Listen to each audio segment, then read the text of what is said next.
Yeah, today. In the last minute. Oh, the hat. So you'll see here the powerful hat that I have here. Protects your skull from flying objects. It's also white. It's a hat. It's a construction hat because we're going to talk about building something new and exciting. And we're going to pass the hat around, and we're going to ask you to put some money in it. Just like church. I know you're all good churchgoers. Amen. Hallelujah. Yeah. Testify. You put your card in here. I'll take care of that for you. So yes, the hat will be around. Seth will be in charge of the hat. Thank you, sir. Yes, thank you, Seth, for volunteering. And that's about it. Nick, you want to get this party started here? Okay, is AV ready to go? Are we rolling? Okay, We're at great. speed? Okay. Good. All right, thank you. Welcome, everybody, to the Hackerspace Initiative Talk. I'm Nick Farr. I'm the treasurer of the Hacker Foundation. That's Jesse Krems. He's the president of the Hacker Foundation. You can tell I'm the president by the way I dress. You can tell he's the treasurer by the way he dresses. Just to set you guys up, these are some of the things that we hope to answer today. One of the things that I noticed when I went to Germany for the 23rd Chaos Communications Congress is that in Europe, their hackerspaces are really great, and there's no reason why we shouldn't be doing that here.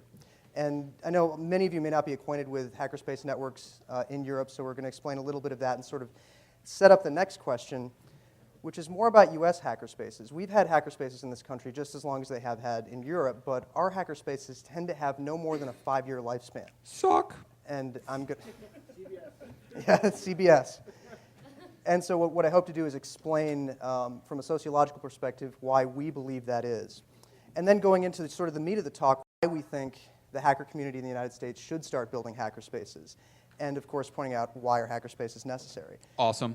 But just to give you a general outline of where we're going with this, part one, we're going to try to define what hackerspaces are and why they're necessary. Part two, we're going to sort of pick through the sociological reasons why hackerspaces in the US tend to die. And then part three, again, the meat of the talk, how we're trying, through the Hackerspaces Initiative, local groups, people in your community, your hacker groups, the people that you get together with at 2600 DEF CON groups meetings, get together, get organized, and start building a hackerspace in your community. You might have read that from the program that got you here in the first place. But So- first, Jesse's going to... Right. I'm going to talk about the foundation because some of you may not know what the foundation does. Who here knows what the foundation is and does and all about it? Yeah, you're on the board, Kristen. You don't count. You're asking to be on the board. You plant. Anybody else? You guys have no... You know what it is. So who here knows what it is? Okay, good. I have a good reason to talk about it. So we're a 501c3. Nick and I got together in 2003 and did some paperwork and talked about it and talked about it and talked about it. And then we filed paperwork with the IRS, and they got back to us in 2004. Yes, bureaucracy, 1 year of waiting for paperwork. And so we are officially a 501c3 that does money, essentially. Hackers are bad at paperwork, and I'm really bad at paperwork. And that's why I wanted to do this, is that I wanted someone else to do the paperwork because it's more important for you to be doing hacker stuff and not doing paperwork. And we wanted to give you access to funding. So that's the why of us. And so we've got these two new things on the board this year. One's the funds initiative, which I'm going to talk about right now. The funds it's like paying taxes for things you actually want. Hope that sounds okay. But the idea is that we've created a bunch of funds, Khan Scholarship, College Scholarship, Kiva Fund, where you can contribute money, and then there's a means to get that money out, or it's used in the name of hackers in the US to get us good press or public support. And you can also roll your own fund. We did that for Metasploit. They have a fund that's serving them pretty well. They're raking in the cash. What's the number, Nick, this month? I'm not sure, but they've had a lot of donation activity in the past 72 hours. Yeah, also talk about Johnny Long, who's going to Oh, Uganda. yeah. So Johnny Long, who knows who he is? He's a great guy, right? Fun, tons of fun.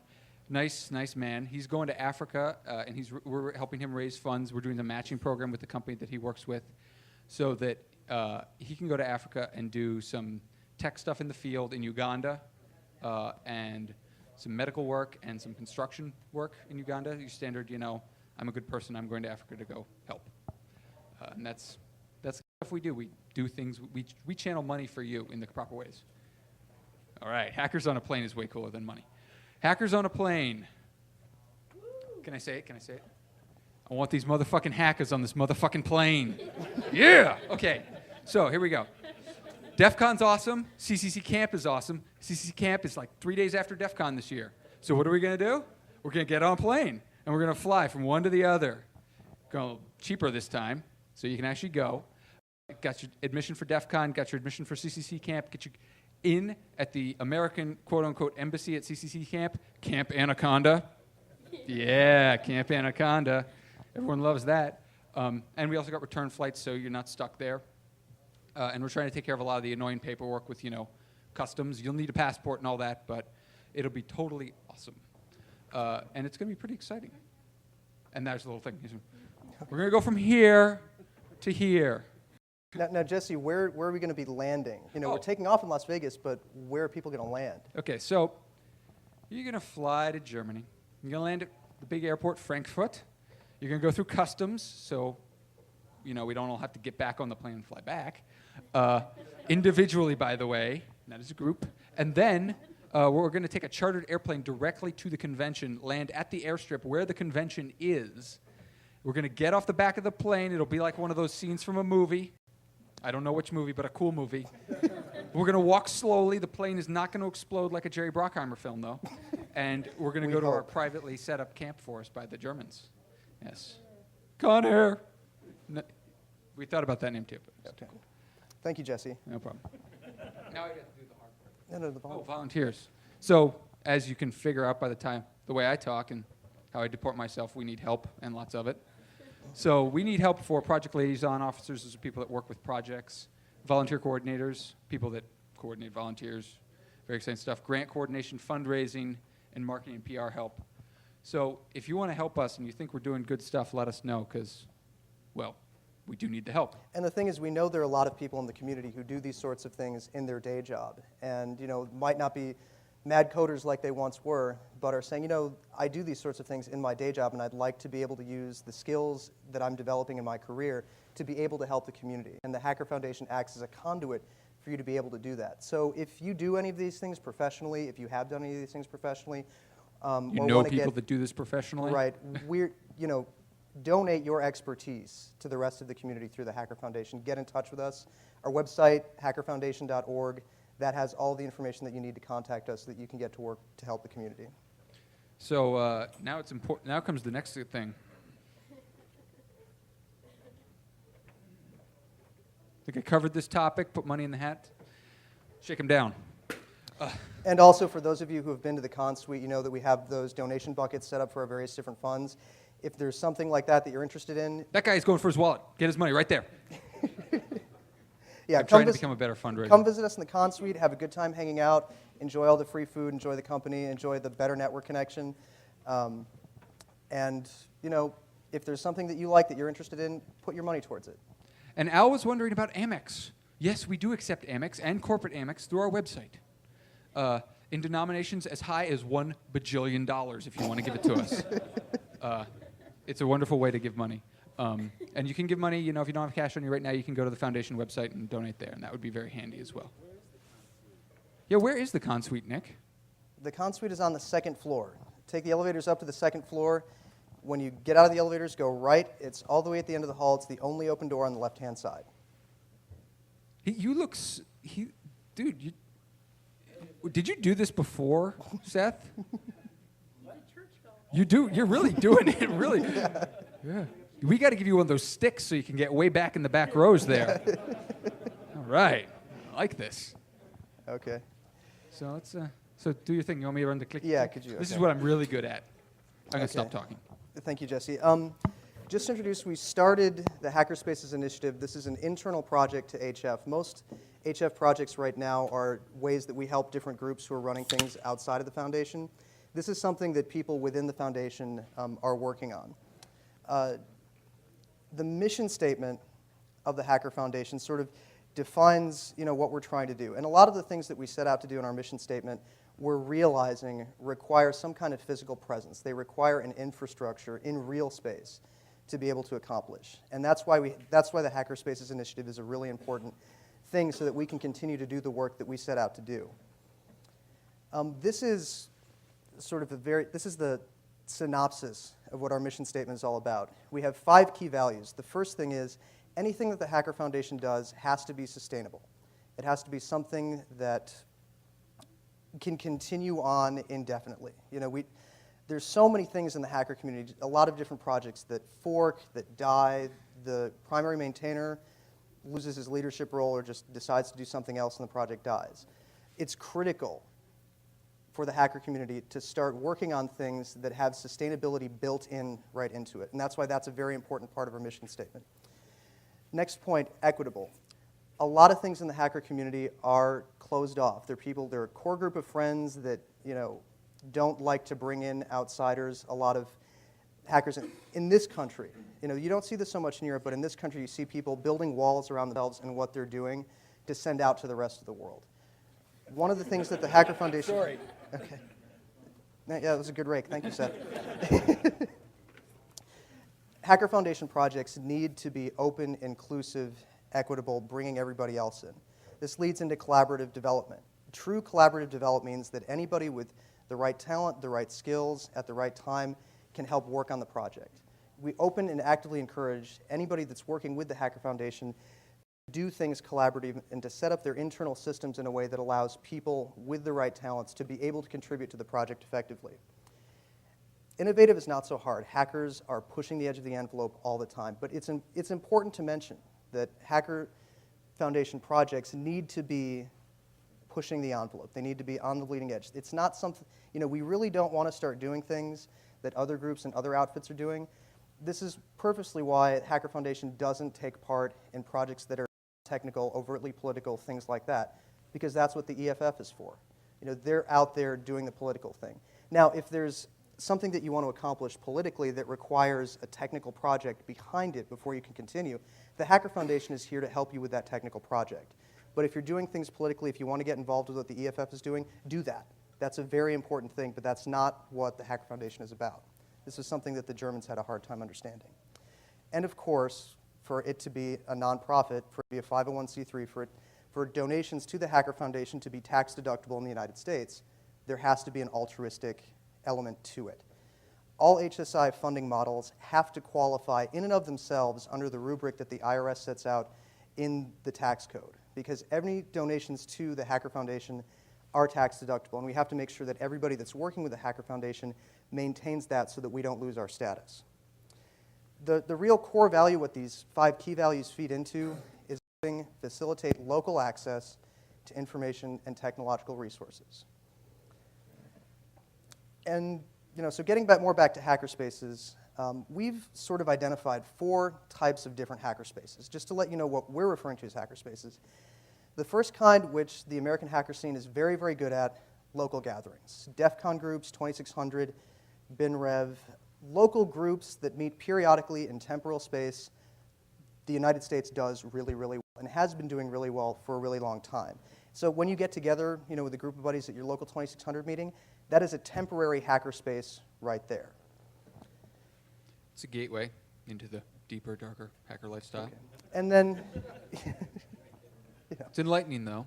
all right, moving on from there, something that's, the next step up from the local gathering is a hackerspace where you're at. Hacker conventions are another temporal hackerspace that occupies space for a set amount of time, get together, and enjoy in community and get things done. You might notice you're at one.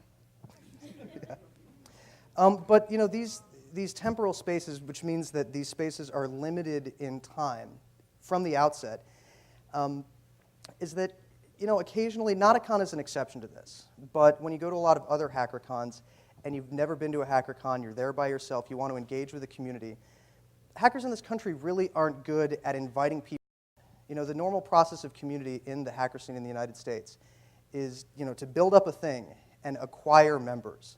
But there's that membership gap. There's that general barrier to entry that makes it really hard for somebody who's never been to a HackerCon before, who doesn't know how hackers interact face-to-face, to be able to meaningfully interact with the community right from the outset. There's a learning curve there that is a disadvantage to a temporal space that we think, and that when we're designing hackerspaces, we're going to try to help local groups overcome. We want hackerspaces to be open and inviting to everybody in the community. I mean, that's critical if hackerspaces are going to forward the goals of bringing this community, making it more productive, and giving hackers a good name. When I say I work for the Hacker Foundation and I'm talking to another corporate suit on a flight, they say like, well, who was Mr. Hacker? I'm like, no, hacker, like in the sense of computer hacker. And they say, wait, hackers have a foundation? You can get money for that? And I mean, this is one of the reasons I wear a suit. If I was wearing a t-shirt and jeans, the guy would put his headphones on and not talk to me for the rest of the flight. That's my problem. Right. But at least Really, it is. Yeah. But at least wearing a suit, I can talk to him and I can sort of say, no, hackers are not bad people. The problem is that in the United States, the word hacker in common parlance is a synonym for computer criminal. Take the power back. I personally believe that hackers are not automatically bad people. But the problem is that in the U.S. Wait a second. Let's roll that one back. So, Nick, tell me what you think about the word hacker and how it doesn't automatically mean criminal. Go sit down. Okay. But no, seriously, I think that people who have everything to fear for what hackers do and how they apply their creative ingenuity, the people who have nothing to gain from that have co-opted the term hacker in the public parlance to be a synonym for computer criminal. We're trying to take the term back and to tell people in the U.S. what hacker really means. And one of the best ways to do this is to do good works. That's why the Hacker Foundation exists, is to bring the hacker community in the United States forward and achieve the same kind of recognitions that hackers have in Europe. When somebody says hacker in Europe, they don't think, oh, well, hackers are computer criminals. They understand that there is that unavoidable to it. But they also understand that hackers are creative people. Hackers are people that think in ways that the average person does not think, and they use that thinking to do good things. They use that thinking for free speech. They use that thinking to point out where there are flaws in products that everybody uses. That hackers are good. But that was a little bit of an aside. While these cons are really great and while face-to-face interaction is good, you can't do everything online, collaborate in all of the ways that, there is an advantage to face-to-face communication. Hacker cons are limited.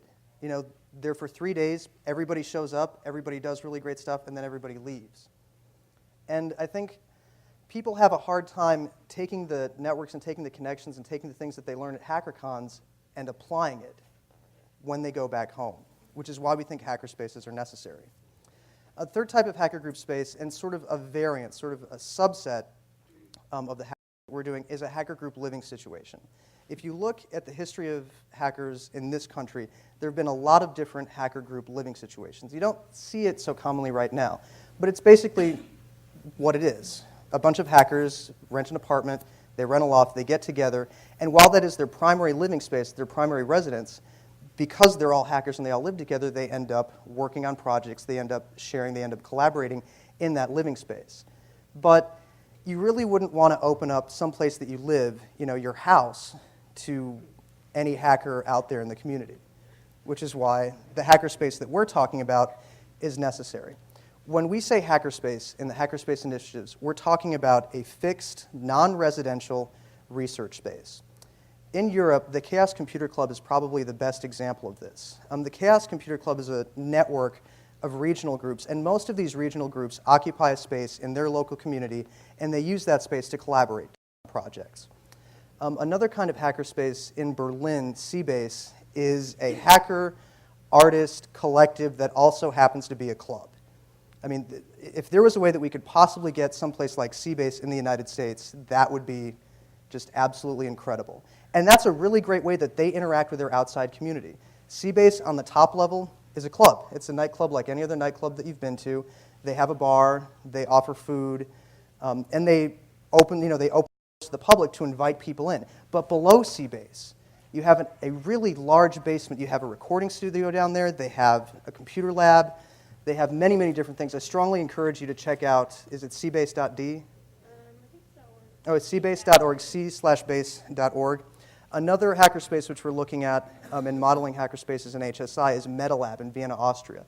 It's another open, collaborative workspace that's an intersection between artists and hackers out there. This is the kind of thing that we're trying to do with HSI, to try to bring back what they're doing in Europe and make it happen here. But in our own, What- but in our own special American way. Right. 'Cause we're not Germans. You know, as you can see from this map, most of the hacker spaces that have achieved some, semblance of notoriety in the national consciousness are along the quote-unquote three coasts: the East Coast, the West Coast, and Chicagoland area, which is commonly referred to as the Third Coast. And as you see, the spaces have come, they've gone. Hasty Pastry, which is in Boston. Loft started in Boston. Members of the Loft moved to New Hack City and San Francisco on the West Coast. I forgot to mention the prototype hackerspace, the hackerspace that we're using to test out a lot of the theories that we've been developing over the past couple of months, is going to be in Washington, D.C. And this ties back to something that the CCC does in Berlin. The CCC's headquarters in Berlin is located very close to the Reichstag, which is the seat of the government for Germany. And because of that proximity, they're able to do a lot of things on a political level, collect sorts of things, advocate for hackers in a certain way, not necessarily forward overtly political things like candidates for office and different things like that, but that proximity to government helps influence things and influence different procedures, ways that government does work, to make life better and to allow hackers to contribute back to the community and to the country as a whole. One of the members was an ICANN director. Yeah, no, one of the CCC members is an ICANN director. By the way, this that little map there, we know it's not comprehensive, and if you have locations on there, tell me about them, because besides being a really handy map, it also serves as a bit of historical record. Yeah, actually, this would be a good time to sort of take a break real quickly and just show you. Most of the stuff that we're talking about right here is in the Hacker Foundation wiki. I can see it in your computers anyway, so I know you're looking Yeah, at it. everything that we're talking about in this speech and a lot of the theories that we're developing, sort of things that we're learning from you out here, is all right here in the Hackerspaces Initiative Wiki. I strongly recommend that if you're interested in hackerspaces, in the theory and developing things and questions, to go to the wiki, talk on the talk page, look at different things. If you've had an experience that fits in with the theory, write about it. Find the space that it works, share that with the rest of the community. If there's something that you disagree with, open it up on the talk page. We're not saying that we're experts on this. We're still learning. Decorating tips. HSI is HSI right now is very much in the research phase, and we need your help to perform that research. And actually, while I have this open, if you want to see what we're doing in our plans for Hacker Foundation's presence at the CCC camp, the other end of Hackers on a Plane, that's all here in the CCC Events Wiki. We strongly encourage you to look at that, and of course, the Hacker Foundation webpage, hackerfoundation.org. But getting back to the, no, I'm in the wrong workspace. Broken. It's broken. It's not broken. Okay.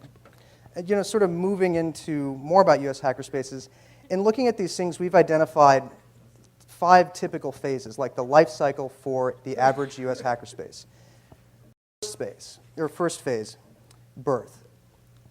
Typically, most hackerspaces in the United States, you start off with a strong leadership core. You start off with somebody that happens to have resources, that's the leader of a group that can aggregate resources, that says, hey, wouldn't it be great if we had our own hacker lab?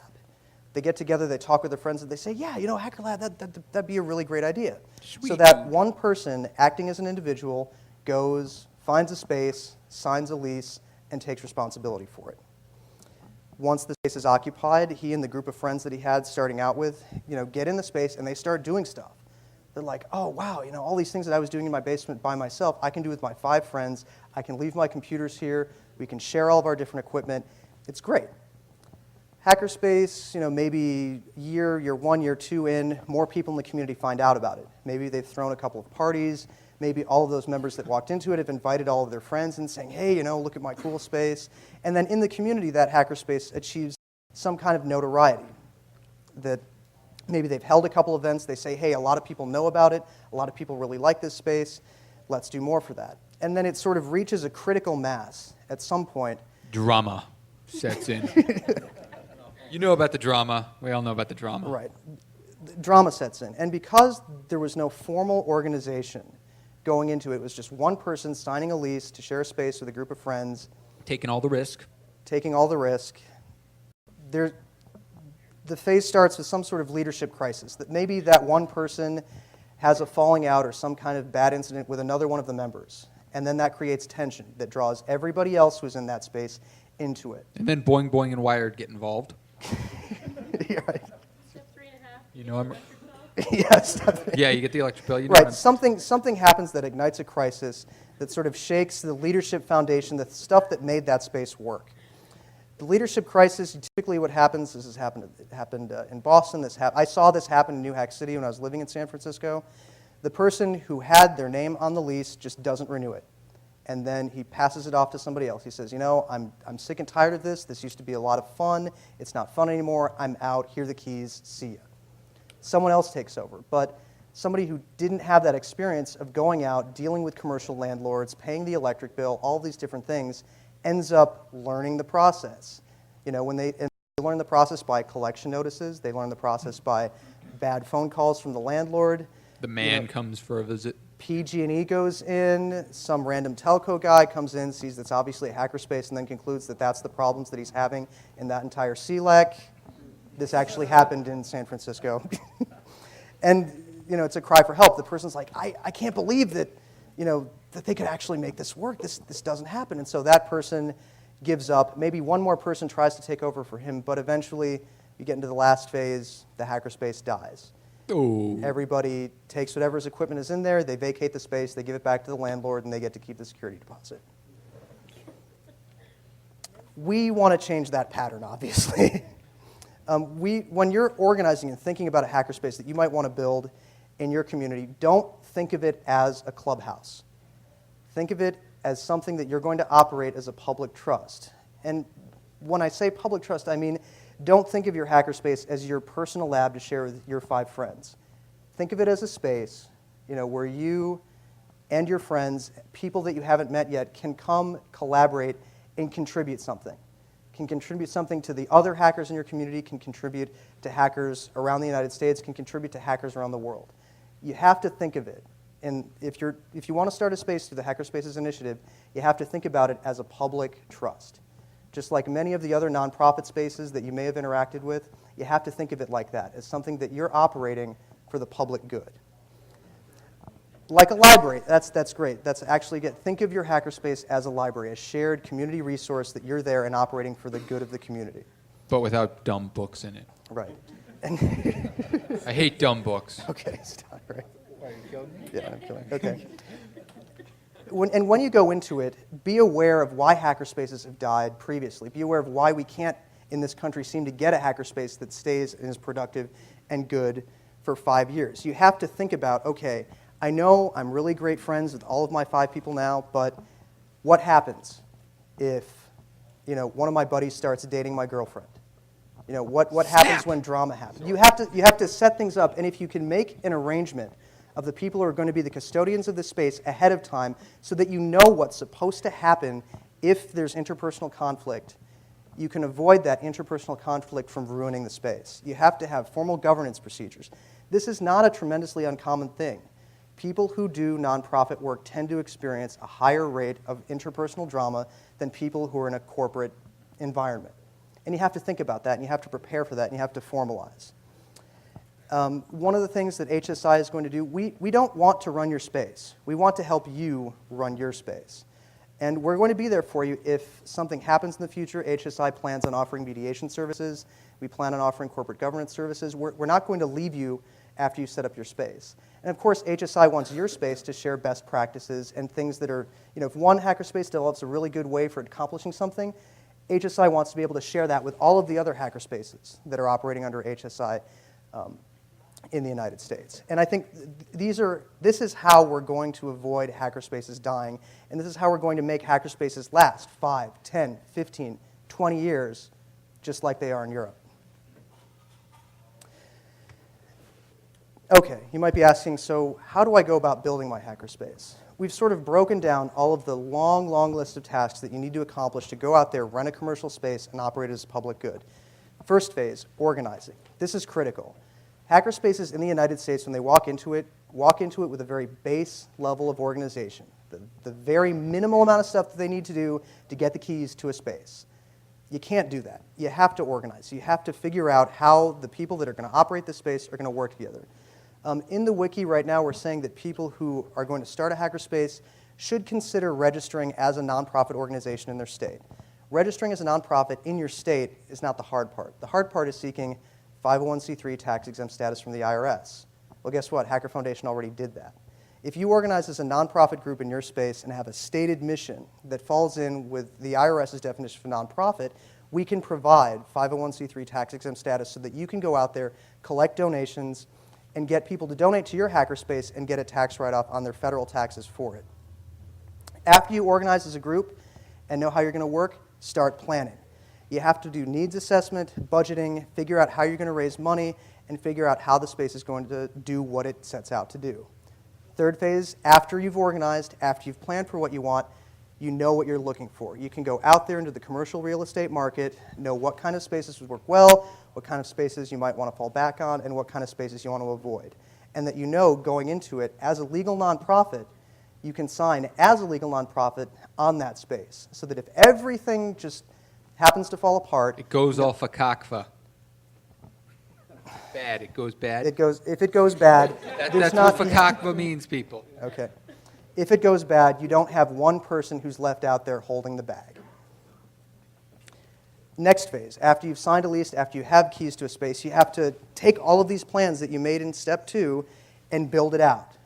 Figure out what you need to do, get there, figure out, if you need electrical contractors, if there's something that you can do on your own, some friend of a friend that happens to be associated with the group that can help them do that. That's what the build-out phase is all about. And now that you've got the keys, now that you've got the hackerspace, now that everything's up and running, you have to figure out how you're going to keep it going for as long as you possibly can, hopefully indefinitely. And that's what the sustaining phase is about. And through all of this, you can help illustrate how your hackerspace is going to meet the mission of the Hacker Foundation. If we're going to be providing the 501c3 cover for your local outfit, you have to be able to demonstrate. In the event that we get audited by one of our donors, in the event that we get audited by the IRS and they're looking through all these different things, you have to have on paper something to show the IRS saying that, yes, this is a tax-exempt project. First step, organizing. Like I said, we strongly recommend, if you want to, and granted there are advantages and disadvantages to this, to starting a nonprofit registered in the state that the hackerspace is going to be in. This process involves, filling out a form and paying a fee to the state, writing your bylaws, figuring out how things are going to work, and acting like a nonprofit organization, which has a board of directors and meets every so often. Maybe the board of directors are the 5 people in that space, and that you meet every so often, you have meeting minutes, you do things like this. A lot of this is not complicated. One of the reasons HSI is around is to help you do that as simply as possible. After you've started your local nonprofit organization, that's when you talk to us. You say, hey, okay, we've done this. Now, how do we formalize the relationship so that we can say to people, yeah, if you donate to our hackerspace, you get a tax write-off. Once that part is done, you can go out there and you can start fundraising. Money that the 5 core people who are in that hackerspace are putting into it should be able to be tax-deductible donations. The 5 people who are putting it in can write off on their taxes. If you end up shelling $3,000 of your own money into the hackerspace, you should be able to write that off on your taxes. And then another critical part of the organizing outfit is deciding who you want to serve specific roles. If there's somebody who's a strong leader in your group, they should be the president. If there's somebody who doesn't have really great leadership skills, but they have really great organizing skills, they should be the secretary, the vice president. If there's somebody who aced all of their accounting classes, you probably want them as your treasurer. And you have to really think about that when you're starting and organizing your spaces. Who's going to do what key critical things? Going into the second phase. Now that you've got your organization, you know who's involved, you know what they're going to be doing, you have to figure out, well, what do we want to do with our hackerspace? Who do we want to be? How do we want to present ourselves to the public? What are we going to be contributing to the public good? One very critical thing about a hackerspace is who gets keys. You might not want to have everybody involved in your group to have keys to the space so that they can get to it 24/7. But you want to operate it as a public good. You have to work out, well, are we going to be open 9 to 5 so that people can stop in and maybe get help with something or can look at our project? You have to figure out how you're going to work it. If there's other groups that want to utilize your space, you have to figure out, well, how are we going to allow them access? Are one of the core organizers going to be there to open up the space for them? Are they going to drive by, give them the keys, and then lock up the space and they're done?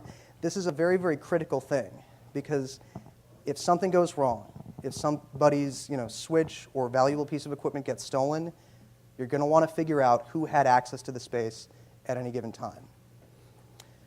And of course, you have to figure out in this needs assessment phase, how are the things that we want to do in planning serve the exempt purposes that we set out to serve at the beginning. Also in the planning phase, and this is obviously very important, figuring out where your money is going to come from. If the space costs $1,000 to rent every month and you've got 5 people involved, is everybody in a position to donate $200 a month? And you have to work this out. Odds are that the people who you're going to start your hackerspace with have all varying different levels of income. And you have to figure out if there's somebody who's making a lot of money, are they willing to put in for the term of the lease, maybe 3 times as much as everybody else? These are the sort of, long drawn-out things that lead to a death of a hackerspace that if you work out in advance, you can keep the hackerspace going.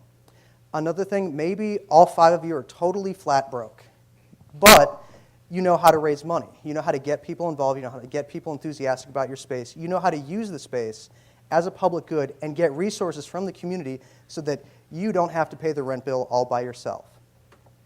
And of course, once you know where your money's going to be coming from, once you've worked that out, you can figure out what are all your expenses. It doesn't matter how effective your planning is, there's always going to be some expense that you haven't thought about. But the things that you know about in advance, rent. You got to pay the rent on the space. Utilities.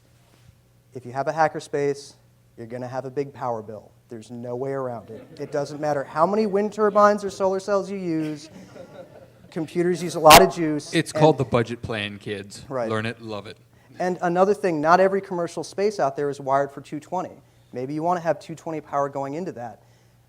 Often if you have access to commercial power rates, they tend to be cheaper. And if you can if you can think about that ahead of time and say, yeah, we want to get cheap, dirty industrial power instead of paying residential clean power, we want to do that. But you have to talk with the utility company before you can have that happen, and you have to budget for it. A lot of times if you're going throughout a commercial venture, there's a lot of money that you're out there. And if you're a nonprofit and if you have no credit history, they're going to want a deposit to make sure that they're not totally wasting money for doing all this stuff to get your hackerspace wired the way that you want it wired. Another critical thing is furniture. Where's it going to come from? Is everybody in your space IKEA. going to take all of the stuff, all of the racks, all the chairs, all the tables out of your basements and just donate it to the space and put it in the space? Fine. You don't have to worry about that. But maybe if you have more artists in your group, maybe if you have more creative types in people, you're saying, I've seen a lot of these, all the cool furniture and the setup and all this stuff that they have in Germany. I want to do that. You have to plan for that. That's a big expense. And then finally, when you occupy a space, when you get commercial space normally, it's just a blank box. You're going to have to do something other than furniture. You're going to have to figure out where you want to put your power, where you want to put your network, if you want the space to be reconfigurable, if you want the space to be one set thing, if you want to have a server room that nobody can get access to. You're going to have to build that and figure out what it costs to build that. And then after you've satisfied these things for the space, you have to figure out, well, what are the sorts of things that we want everybody to have access to? Do we want to have a budget to go out and buy tools? Do we always want to have a spool of Cat 5 available? What are the sorts of, in less set, less concrete things that we want to offer? This is when you go back, you look at your planning. Well, if we always want to have a spool of Cat 5, we have to figure out how much Cat 5 are we going to need? Are we going to have a constant supply of ends? Who's going to have access to that?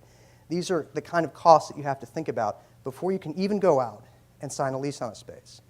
But once you've got this sort of thing done, you can go into the fun part, going out there and looking at spaces.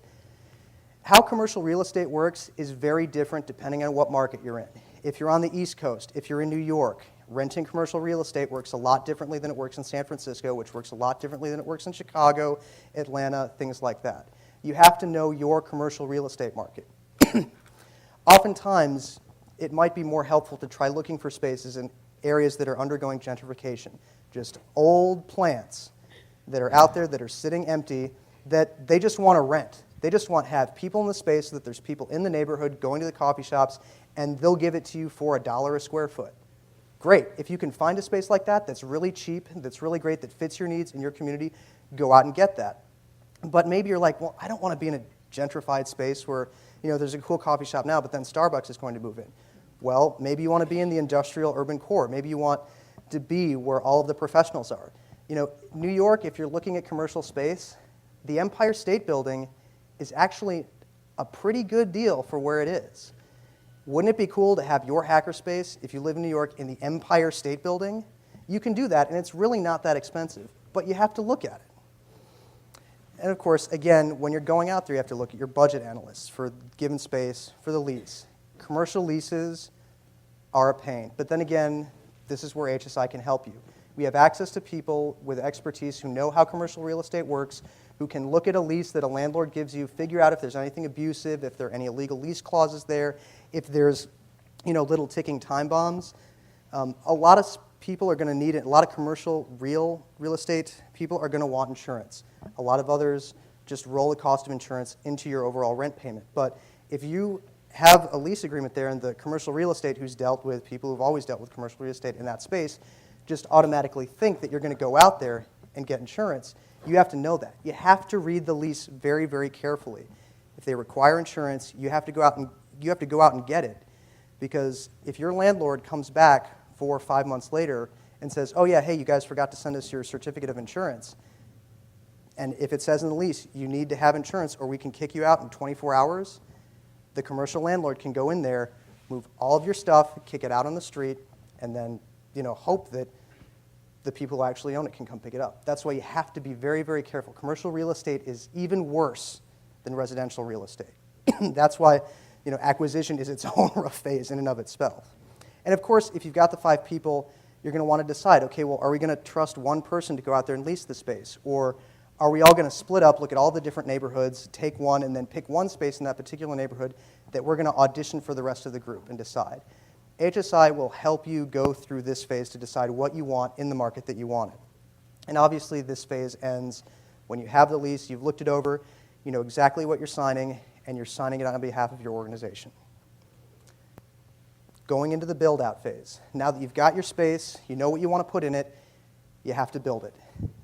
This phase is complicated because even the most careful planning, there's always going to be things that you didn't anticipate.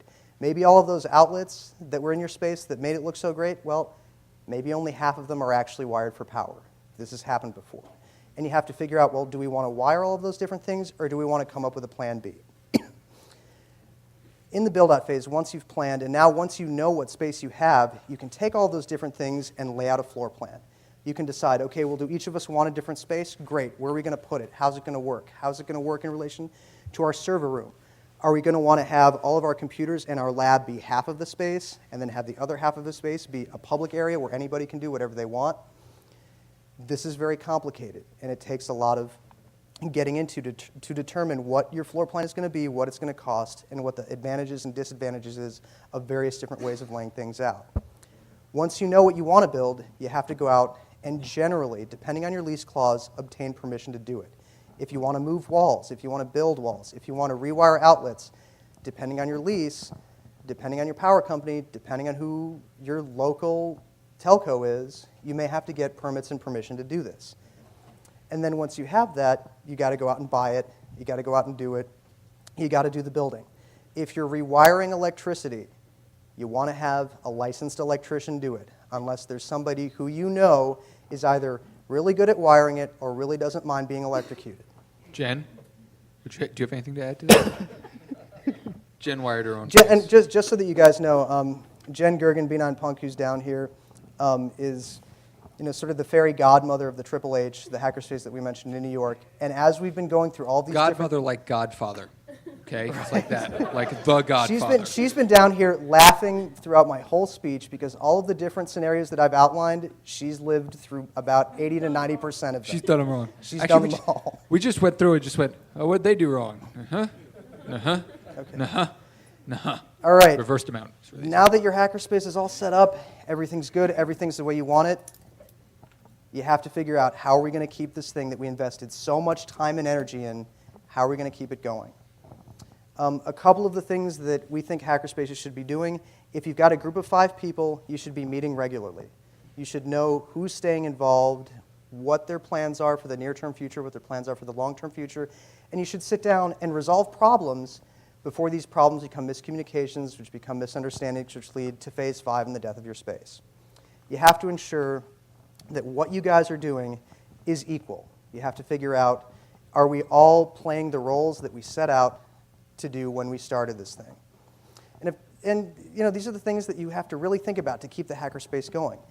Once you have a hackerspace, maybe you want your local 2600 meeting to meet there so that you can show people what you have to offer, get more people involved, make it so that some random person who picks up a 2600 for the first time knows, oh, wow, there's a hackerspace in my community, and can go there and can meet.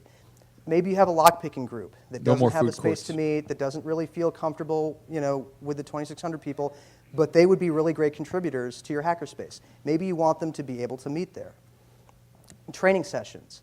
If there are people out there that are really good at training, that are really good at open source advocacy, open up your hackerspace to teach people how to use open source software, teach them all of these great things that are out there, which they may not know about because they're not necessarily connected into what we're connected into. And of course, engage the public. Host public forums, host information sessions, figure out if there are other groups in the area that can use your space and work things out together. There are many little groups out there that are willing to pay $20 a month in rent to have a monthly meeting space. That's a possible source of income that you can get your space paid for with. Figure out, do we want to throw concerts here? Do we want to have little area shows? Is our hackerspace in a neighborhood that doesn't have a good venue for people who are under 21?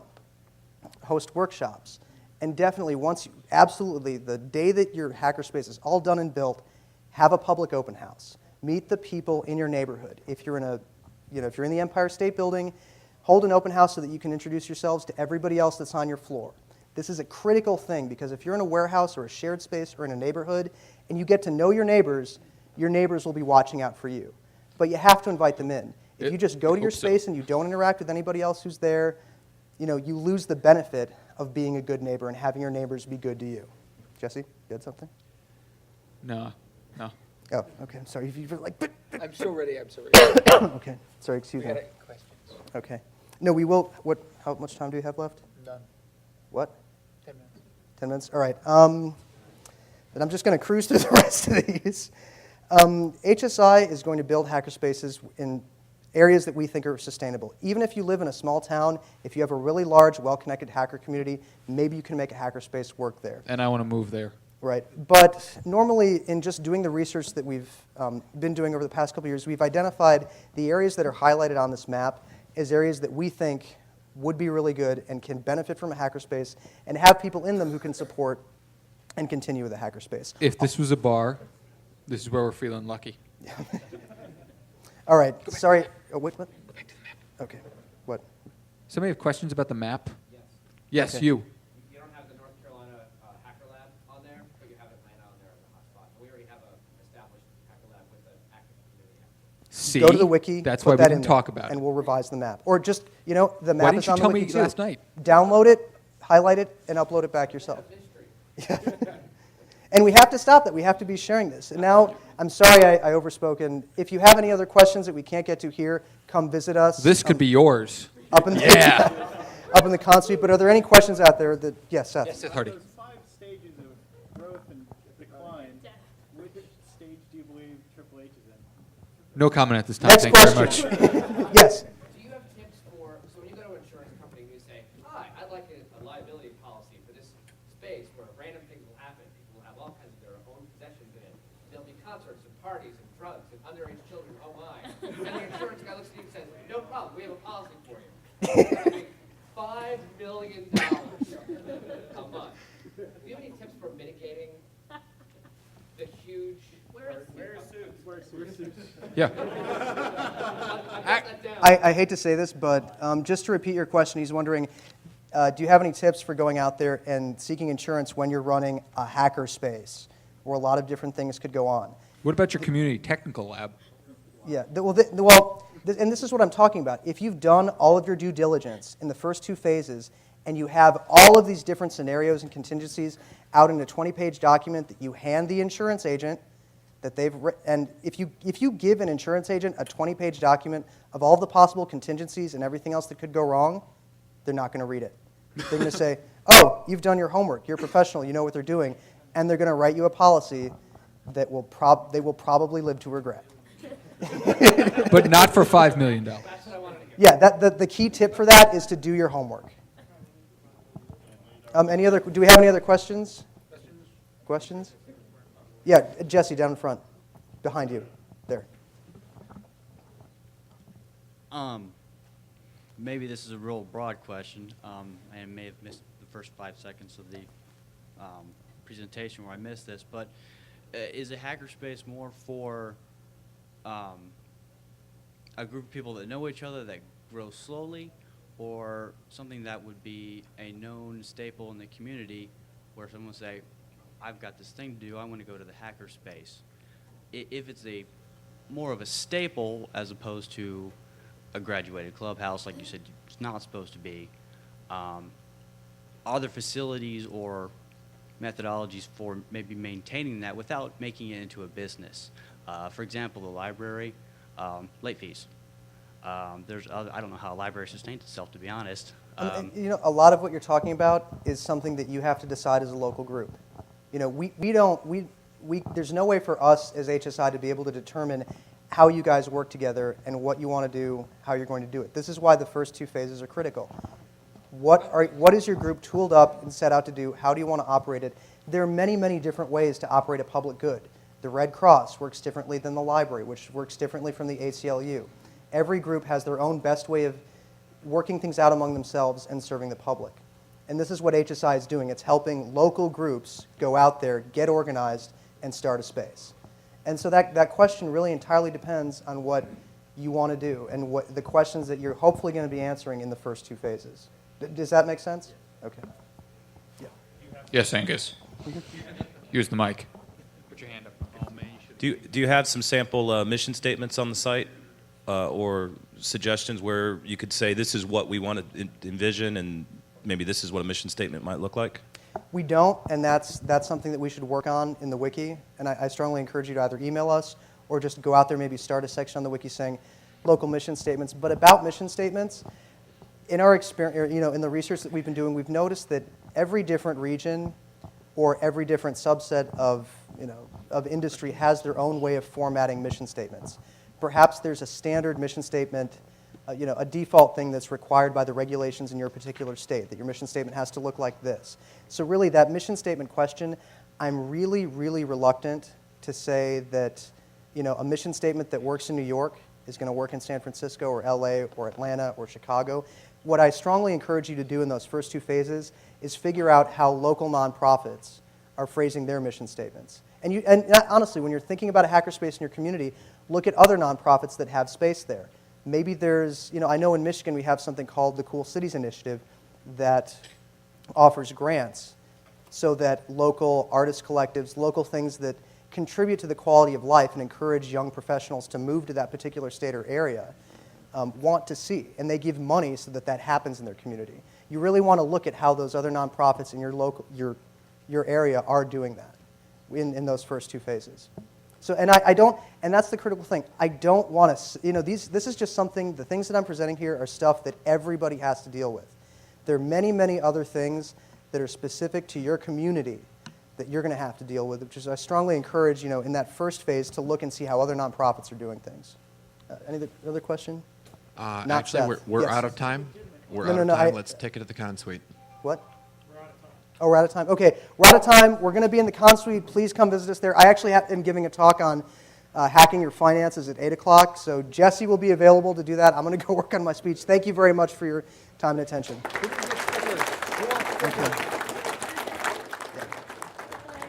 say something on Yeah, the mic? can Jen say something?